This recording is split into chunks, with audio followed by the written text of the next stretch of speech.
the US will charge a reduced reciprocal tariff, lowering it from 25% to 18%. India has already showed the willingness to bring down its tariffs dramatically. Now, we have known in the past that much of what Trump says and what finally turns out, they could be completely different. US is going to levy a reciprocal tariff from country to country.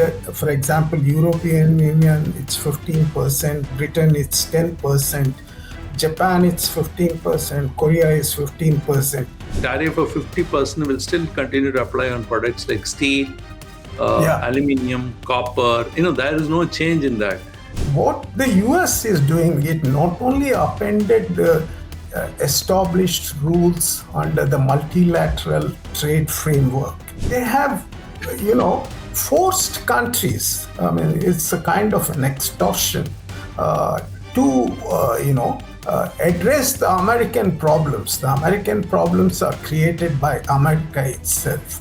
Completely ridiculous. I mean, he is basically asking that countries to deindustrialize while US will reindustrialize. Now, the announcement that they will stop the Russian oil, that is not possible. Hello and welcome to the Federal. US President on Tuesday announced the long-awaited trade deal between India and the United States. He said India has agreed to stop buying Russian oil and they would rather buy much more from the US. He said we agreed to a trade deal between US and India, whereby the US will charge a reduced reciprocal tariff, lowering it from 25% to 18%. India will likewise move forward to reduce their tariffs and non-tariff barriers against the US to zero. I'm joined by Ravi Kanth Devarakonda, senior journalist based out of Switzerland, to further understand the trade deal between the two nations. Ravi Kanth has been covering international trade, specifically related to India, for several decades. He has a first-hand idea of how international trade has evolved from early days of GATT to WTO. Welcome, Ravi Kanth. Thank you, Srinivasan. Yeah. Ravi, I just want to go straight away to the question.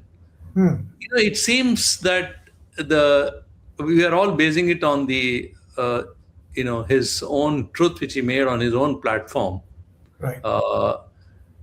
It seems, if you read it prima facie, it's more of a political intent and not an actual agreement.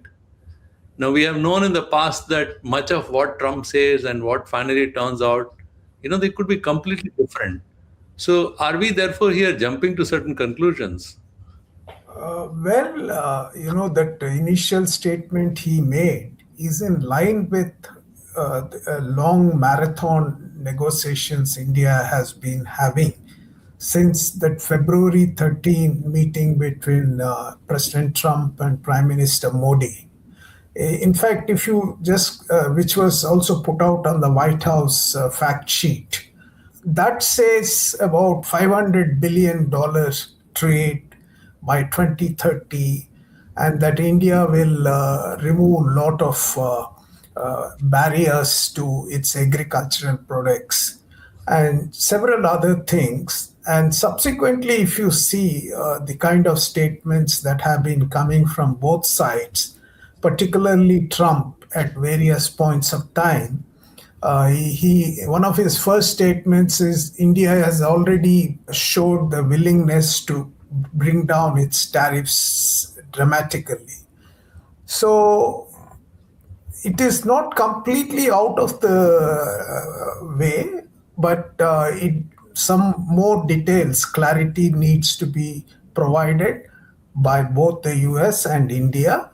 But zero tariffs, yesterday the US trade representative in a CNBC interview had said that zero tariff for some of the agricultural products like fruits and vegetables, and he was, I think, also referring to poultry products and few others, but he cautioned that he said for grains and also for some of the GMO products, there could be some protection that India will have because India has been seeking protection.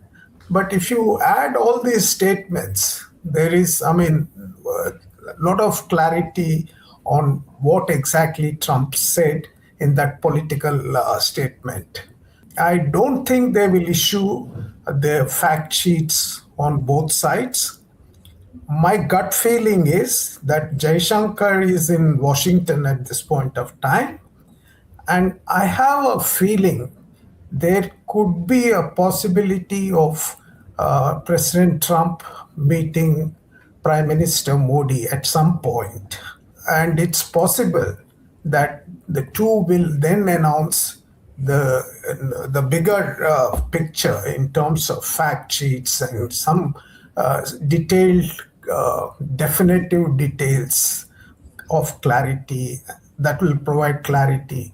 So at this point of time, at some level it is jumping the gun, but at another level, if you look in the consistent statements that have been coming since February 2025 to now, there is some large truth in what Trump said.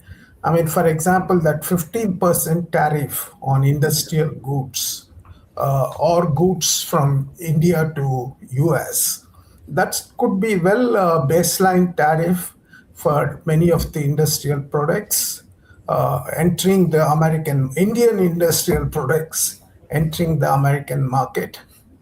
Similarly, there is also a fact that is revealed, namely that India will charge only zero tariff Yeah, on we'll come to that. We'll come to that. I just want to ask you further on this. yeah, That what you said is that you doubt whether they will actually release a fact sheet. Uh, yeah, what happened between US and India. But ultimately, unless there is an executive order and uh, notice in the Federal Register, right, and unless so unless you see that and you see the dates, times, and applicable tariff codes, the yeah, trade is not going to go forward. So whatever you see the statements, probably we can also read it, the statement which is made he's making to his own constancy. The way we see the politics turning out in India, a lot of things are said just for their own political constancies. yeah. Normally, what happens is a two-way process in the case of US. At one level, when the leaders meet and they sort of take firmer positions and decisions, they're put out on the White House fact sheets. The other is if they have to become they have to be put in the law, then it has to be put out on the Federal Register. So if you see the framework agreements that President Trump signed with several countries, some of them have not been put out in the Federal Register, yet they have been announced on the White House fact sheets. So White House fact sheets per se gives a much more clarity on what has been agreed and things like that. Now, it's a different thing that many of these framework agreements, for example, in the case of Indonesia, Korea, the European Union, and have not implemented them yet. Yeah. So they are still hanging fire, and there is a lot of pressure that is being, put on these countries, with threats that if they don't do it, then they'll immediately hike up the Yeah. tariffs. So Ravi Kanth, isn't it at some level? It's Yeah, also still a lot of things are still hanging, hanging fire. For instance, like you yourself said, agreements with UK, Japan, all those things are spoken about, but yet they have not turned into an actual agreement. And correct. here too, if you notice, what President is saying in his tweet is that while they will charge 18%, India will likewise move towards reducing their tariffs and non-tariff barriers against the US to zero, which Yeah. means it's not as if India is, going to offer zero. He just says that it is likely. Likewise, I mean, he's saying reciprocal, but when US has offered 18% and the reciprocity doesn't mean this, but he's not saying it conclusively. So you don't see a room for maneuver there, like in other places, No. that this is only a statement of intent between the two political leaders. And the hard negotiations are other things when actually it comes down to writing down things on paper. There is a distance to travel. Well, that could be true, but the point here is that the maneuver phase is over. The details are certainly worked out between the two sides. Perhaps they may have agreed to release these details or to disclose them at an opportune point of time in their, bilateral relations, keeping that, there has not been any meeting between President Trump and Modi since February 2025. Now, later, certain developments that have taken place have soured the possibility of meetings between the two, particularly the May 7th, this Operation Sindoor and the developments that took place after. Now, it is a matter that the two leaders, at some point, I mean, the detail will meet. It certainly could meet in one of these coming days. So you cannot rule out. I mean, the possibility for negotiations is over now. The facts are, I mean, they have the final agreements, which they may have agreed not to release until an opportune time for the two leaders to meet. Now, that is what I think is happening. I could be wrong, but Jaishankar's sudden visit to US, is to set up a place or a venue, or could be. I mean, that's what I think is happening. Yeah. So I will take you to see, since you're saying maneuvering phase is over, more or less things are decided. But even if you look at the what we know and what are the things available in the public domain, there is a GTRI, a writer Statement? who's Yeah. economist who has written a piece today in the Times of India, and Uh, she seems to be suggesting that US tariff cuts will help roughly 55% of Indian exports to US by value. Uh, what I understand is that this will invite a tariff of 18%, yeah. and the remaining, which will be about 45%, existing treatment continues. And also, Right. for instance, some things like tariff of 50% will still continue to apply on products like steel, Yeah. aluminium, copper. There is no change in that. Yeah. Auto components, again, that will stay at 25%. Yeah. So, and then again, things which US have to import from India, like pharma components Products. or Yeah. They've electronics, given us. Yeah. that they may put zero. So it is not Correct. as if everything is 18% what we export, and what we comes out from there is all zero. I mean, these are still areas to be negotiated. Yeah. No, I mean, the negotiations on them is almost over. It has Okay. been the case with all the other trade agreements. There are two things the US is doing. One, US is going to levy a reciprocal tariff from country to country. For example, European Union, it's 15%, Britain, it's 10%, Japan, it's 15%, Korea is 15%. In addition to that, they have what are called the sectoral tariffs. The sectoral tariffs being tariffs on steel, aluminum, automobile products, several categories, including furniture and whole lot of them. There it is 25%.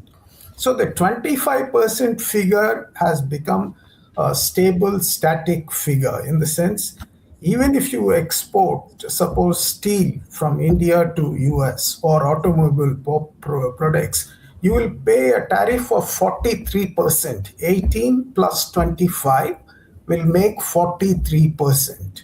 So on those, there is no there is no relief.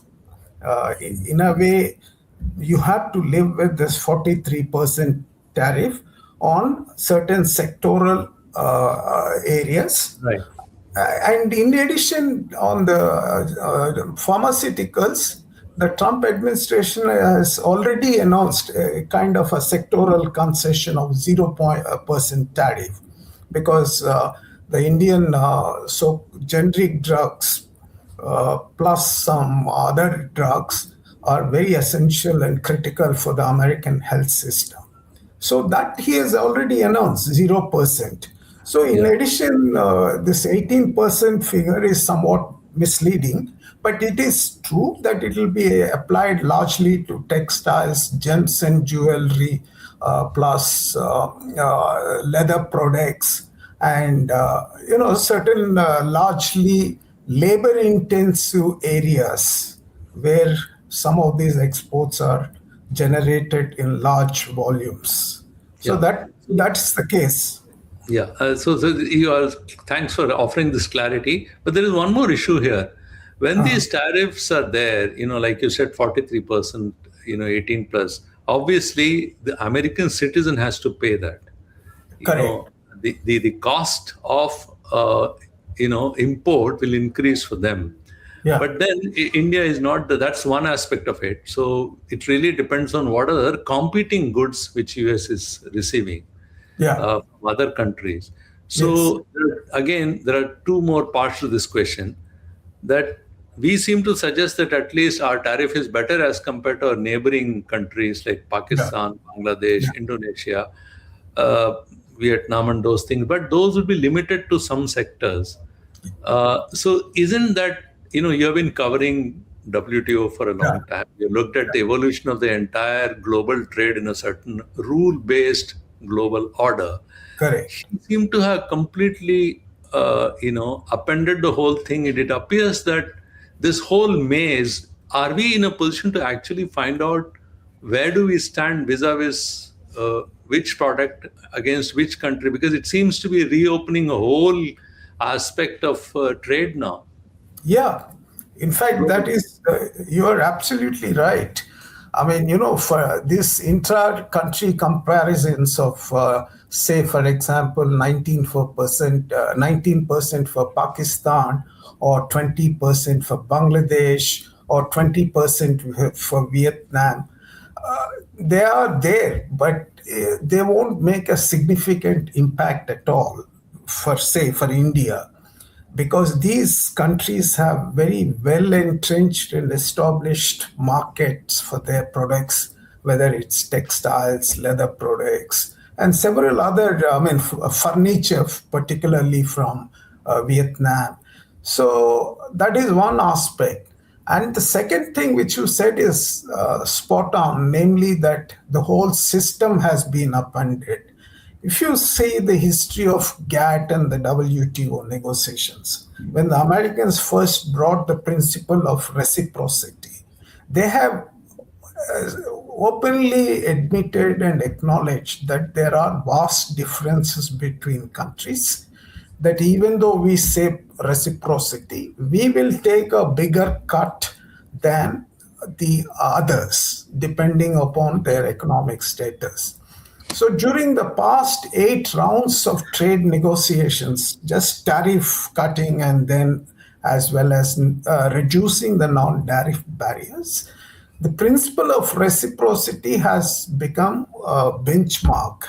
And in fact, if you see, even in the even this conclusive Doha trade negotiations, there is in 2004, 5 countries agreed, that is US, European Union, India, China, and Australia or Japan, one of them. They agreed for what is called LTFR, less than full reciprocity, that the developed countries will take bigger tariff cuts as compared to the developing countries. In fact, that has been one of the great contributions of Kamal Nath when he was the trade minister for India. Yeah. He stalled he walked out of the negotiations. Then suddenly the US and EU ran after him. And then when he came into the room, he insisted on this less than full reciprocity. Brazil was also there in that meeting.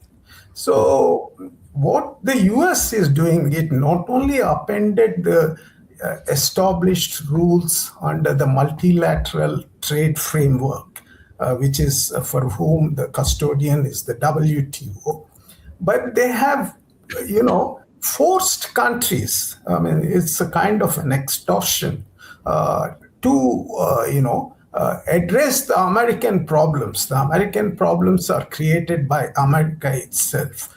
That, this figure of that you are having a trade surplus with us, so you have to pay, is completely an absurd argument.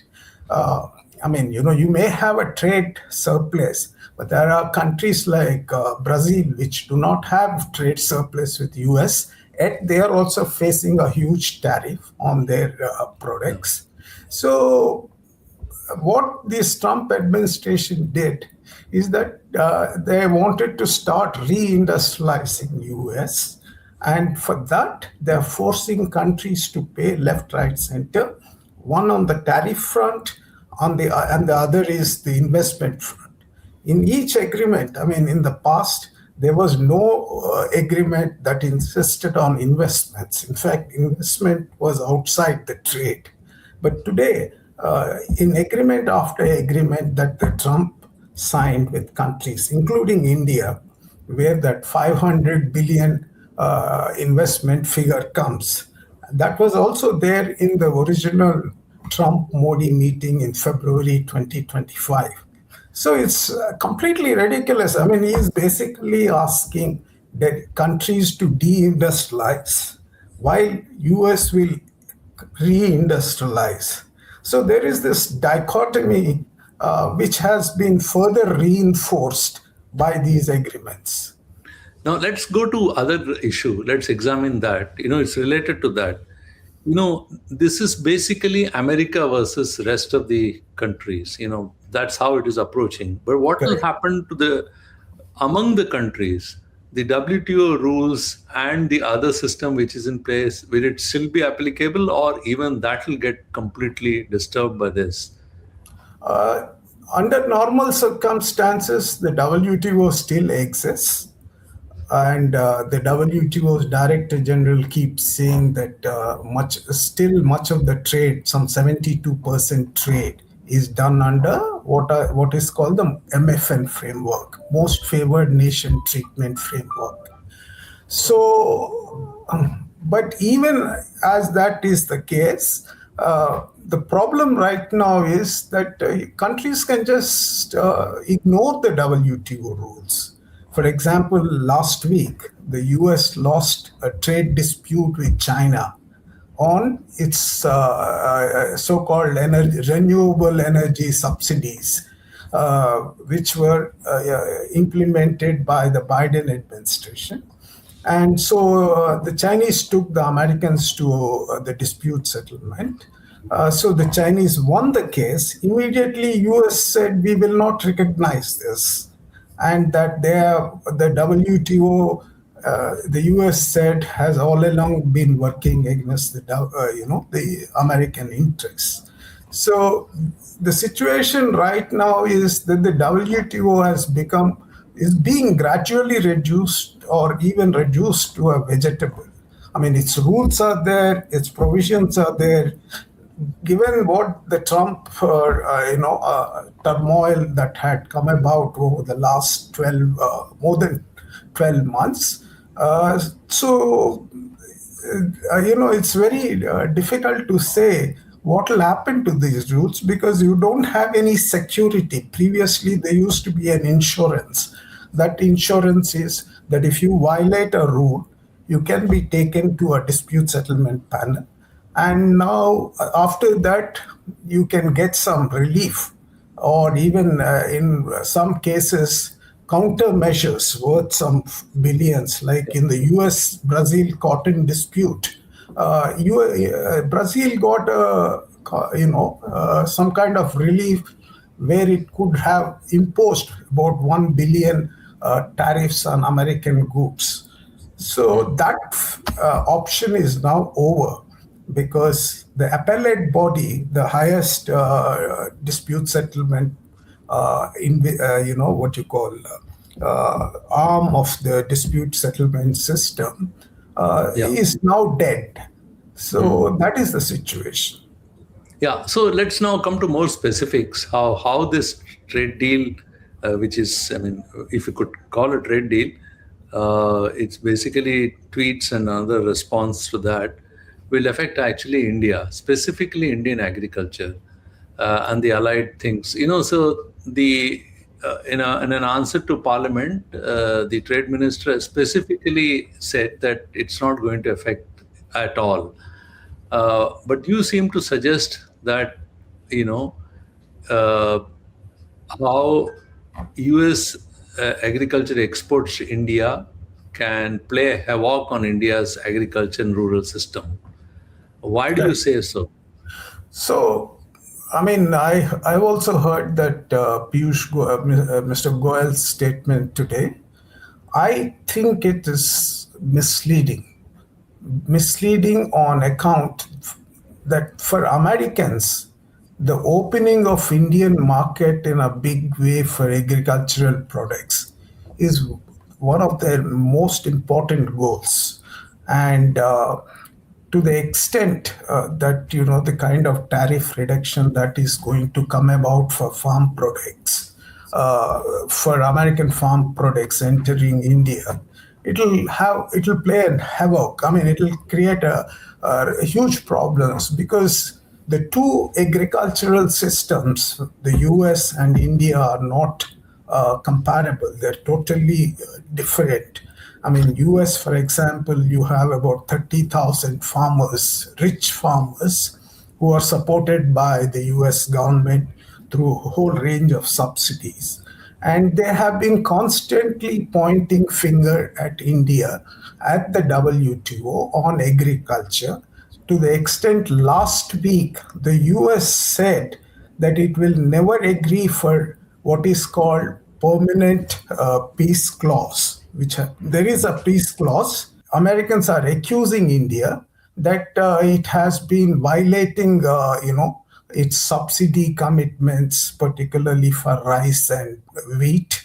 So, what has been agreed for one side, the grains, the GM products, as well as dairy, yeah, the poultry products, is not very clear.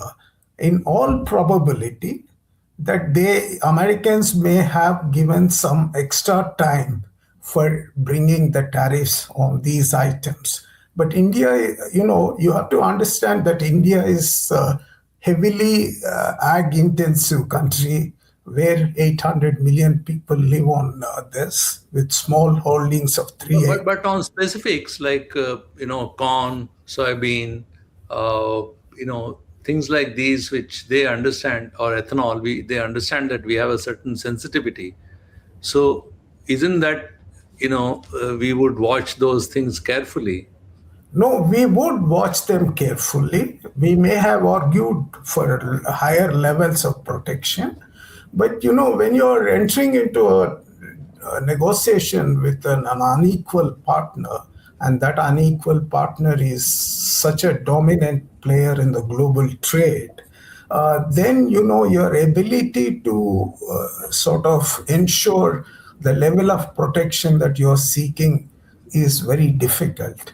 There may be some protection, but that protection will not continue for a while. After a certain gap and certain time, that protection is bound to come down very significantly. During this period, the kind of adjustments that the Indian farmer has to make in the face of a whole range of threats and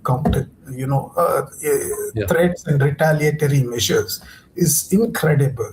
And once the effects, the imports of the American products start coming in a big way, you won't be able to protect your farmers. I mean, for example, take MSP, minimum support price.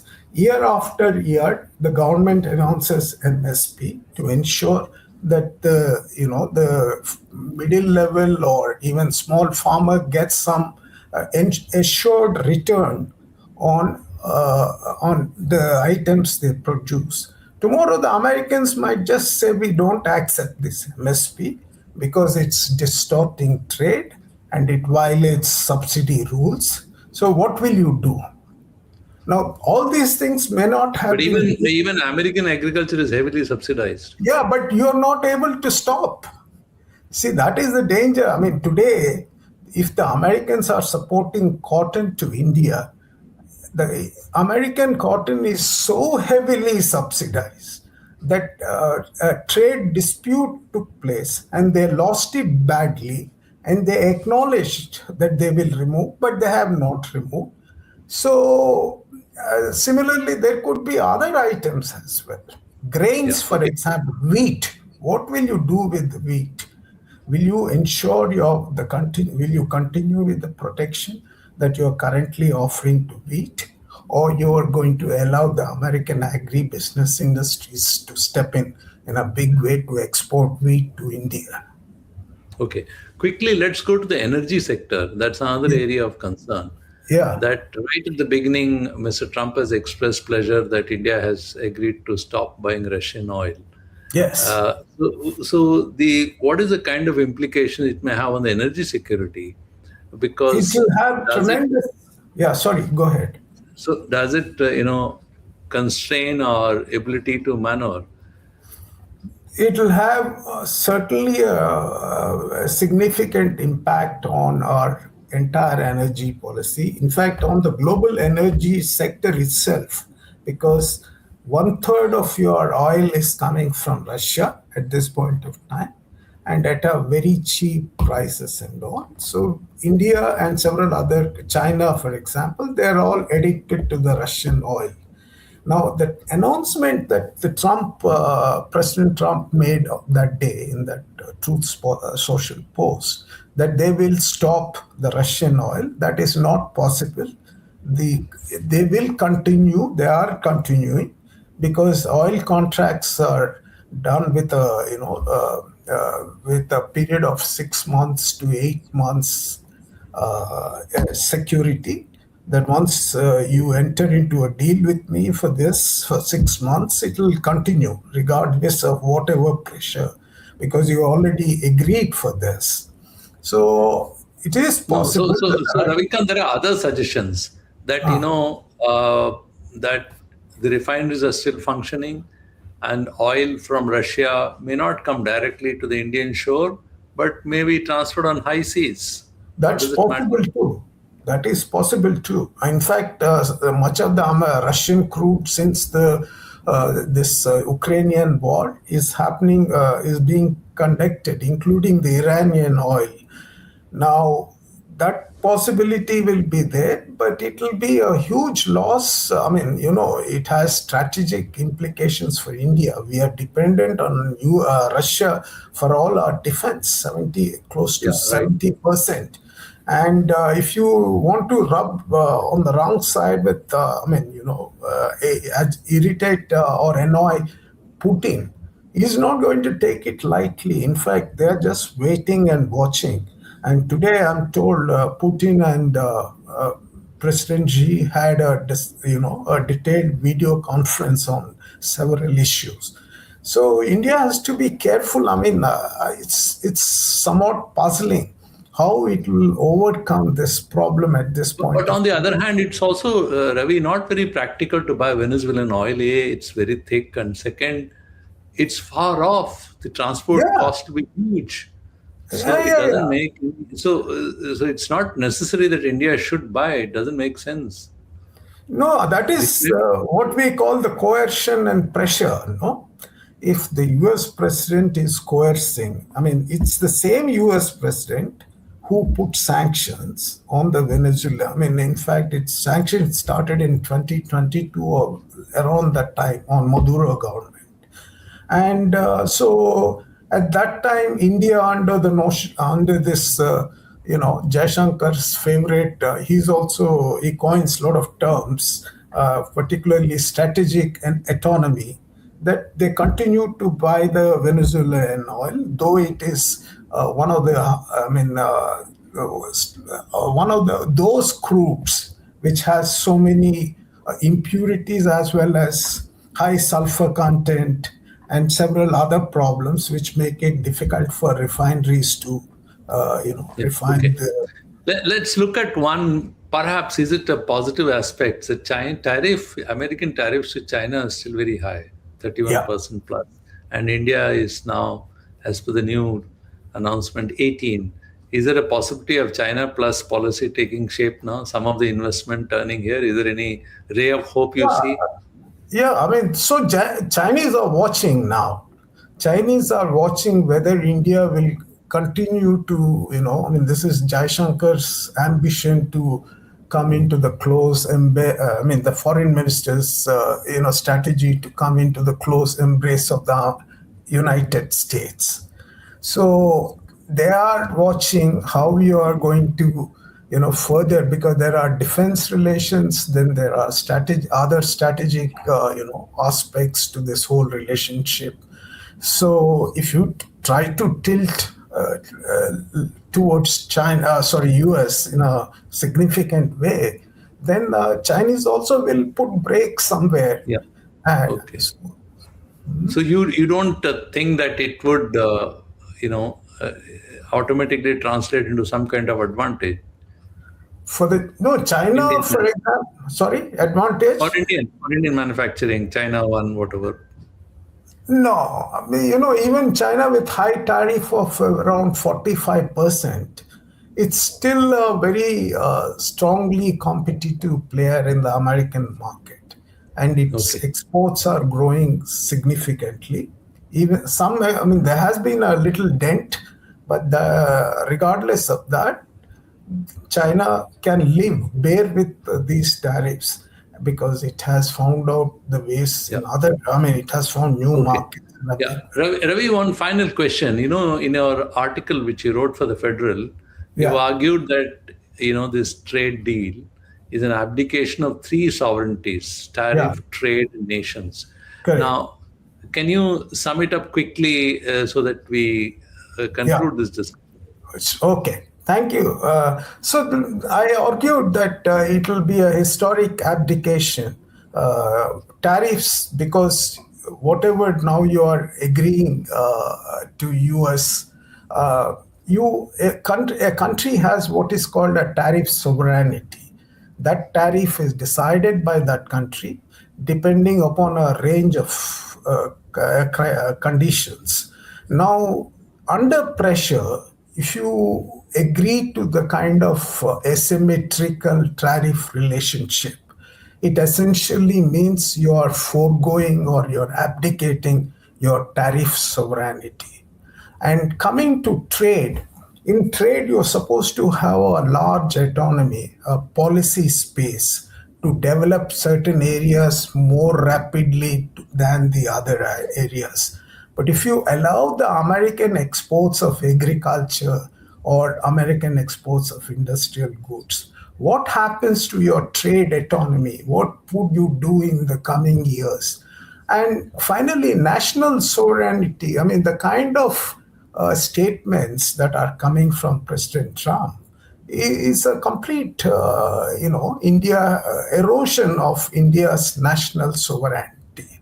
So, for example, in defense, how do we deal with Russians for that matter? If you agree for huge defense contracts and things like that.